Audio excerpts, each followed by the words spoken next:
the Illinois Cannabis MSO is pushing back on social equity, according to this report. So the largest cannabis trade association in Illinois, that is, what do they call this? The largest trade association in Illinois is called the CBAI, the Cannabis Business Association of Illinois, and they said that they oppose SB 3105.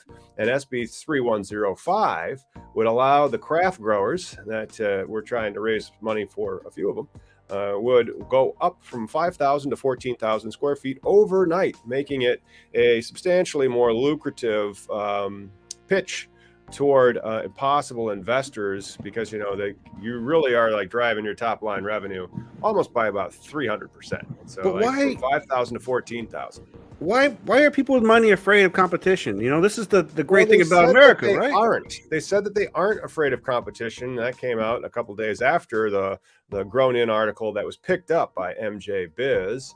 And so this was on the 24th, and then that created a kerfluffle. And so they came out with some new stuff that was reported on Grown In. They said the CBAI clarified its statement because the association does not support the new legislation because it affords no protections to ensure that the benefit of this proposal actually goes to the Black and Latinx or Latinx businesses from whom this category of licenses was intended. The CBAI will only support legislations that bolsters the groups of these licenses were intended to benefit. So they're saying that they aren't against competition, provided that they're only competing against Black and brown people.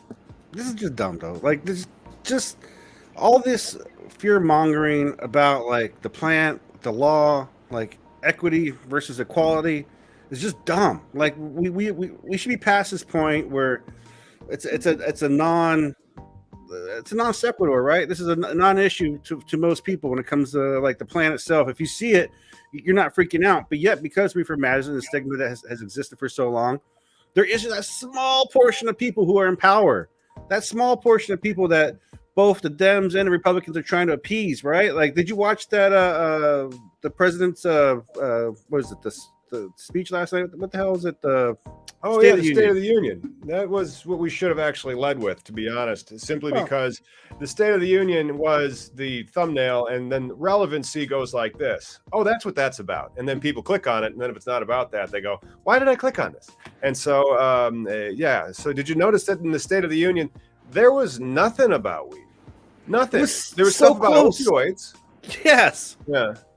But it was so close. It's a way to like dodge a bullet of like an issue that like not the war on drugs, but an opioid epidemic. Like the war on drugs, the epidemic that we've seen from opioids is systemic from the war on drugs.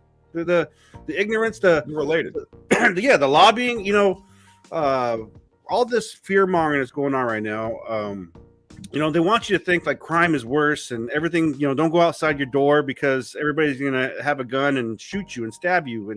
And they did change a lot of laws regarding standing your ground since 2005. And so I did read a report on that where I guess violent crimes have gone up, maybe as a result of those stand your ground laws. And probably about like 700 people a year in America are being gunned down because of those changes to laws. But I mean, that's a different issue as opposed to like just rampant erratic crime. And then also, but the real issue, the real thing is the distracting part is there are real killers out there, right? We have real people internationally, right? Like the stuff we're seeing on in Ukraine versus the stuff that happened. I don't know if you have Netflix. Have you seen a case against Boeing? Like it breaks my heart to watch it. Like those people really murdered somebody. They knew ahead of time that this was a bad product, but they let it go out, and so like there's this whole greed over what's right, and I think part of that speech. It was just this fear mongering of all these politicians, whether it be dollars or votes. They're afraid to like just push that edge and be like, one of the things that they need to fix, right, is the transportation issue, right? The chain. But we reported that 56% of truckers popped on piss test because they like to have wellness and be better off. What you could do two issues. You could solve the transportation issue, and you can solve the like the crime issue, right? Like the employment issue and people incarcerated already. Right. You could do so much. But then they don't want to change the federal laws. They just want to sit there and dither, and they want to argue about things that they've been arguing about for 50, 60 years, and they don't want to change. And so, and then not only that, it's also just an aspect and an illustration of how derisive people in power look at the cannabis industry. I mean, that's one of the reasons why it turned out to just be this land grab to see how much money you could take. And then when you stand in the way of competition, your retort is, oh, we're only not supporting this because it's not going to black and brown people. So you're saying that you don't want to compete against anybody except for black and brown people, or like, what are you saying? This class of licenses was intended to benefit them. It's like the class of licenses was intended to benefit social equity, but the law was written in a race neutral way. And so, you know, they know that if you're arrested, you're substantially more likely to not be white. And they also know that you're substantially more likely to not be white depending on where you live. And then that's how they define social equity, and that's really the communities that were disproportionately impacted on drugs from the war on drugs. Why shouldn't we re-inject money into them? But then also people that were arrested or convicted for cannabis offenses, why shouldn't they get a leg up? And why shouldn't they be allowed? I mean, that's social equity as well. And I also don't think it actually violates due process in that respect. But when you start violating due process by like saying, oh, you can't get it. Why? Well, because you're the wrong color. Well, it also enables so there's no guaranteed success too, right? If these social equity applicants win a license, create a business, and then open a store, right? It doesn't mean their farm, their grow, their store. They have a real hard time doing that, because good luck trying to actually get somebody to partner with you knowing that they can't have control of the business and that you need their capital. Well, so good luck on that. And then it costs, it costs $6 million to build your facility. So the social equity aspect of the Illinois law has got nothing on that. So that's one of the reasons why New Jersey did a better job by putting financial source agreements in place, so that there would be no ability for the investors to just take over the social equity aspect of it.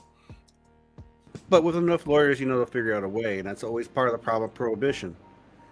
You can bury anybody in lawsuits, right? This is one of the things we've learned about Americans. No, you can only bury people that don't have enough money to fight back in lawsuits. So you can only bury like 98% of the population in lawsuits. And the other 2% of the population will be like, $40,000 for last month's lawyer bills. All right, I'll have this paid. Right. And that's part of the problem, is you can legally take over someone's money. Like when I talked to Paul Stanford, it was insane, the way that they try to undermine his the stock options and how they squeezed him out of what he was rightfully his company that he started. Like, there is a legal way to still, and this is part of the problem in America too, the systemic problems, as far as they teach us macaroni art versus how to figure out a 1040. You know what I mean? There's sustainable things that you should know as an adult, but we don't encourage that or teach that, right? Like, talking about people bitch and moan like, oh, they get political all the time, but how do you think we got here, right? Because right now there's a systemic racist underbelly on the Republican side that it's there, and the shit stinks. You got to call it out, because that's you can't have that perpetrating in your country, Well, it's been there for 80 years, and now trying to actually get people to take it seriously is going to be difficult. However, the NCAA is helping on that. Oh, yeah. The NCAA has announced that it is going to raise marijuana testing thresholds and proposes eliminating mandatory suspensions in a significant change of policy. And so perhaps in another 10 years, it'll be more accepted to use the cannabis plant, and you won't be looked at as if you're just some type of long-haired hippie slacker. Well, long-haired hippie slackers. The NCAA is just another mafia that controls the students. So they just, I think, in their best interest, that's all they see. And then again, this is why the law should change, because it's in the best interest of our society, of our justice. That they're our bottom line, our endocannabinoid system. Right. New guidelines in line to raise THC threshold established by World Anti-Doping Agency, raising the threshold from 35 to 150 nanograms per milliliter, according to the NCAA. And then the proposal is if there's a positive test, no loss of eligibility if the school provides a management plan and education for the student athlete. However, if they test positive again, no loss of eligibility if the school provides additional management.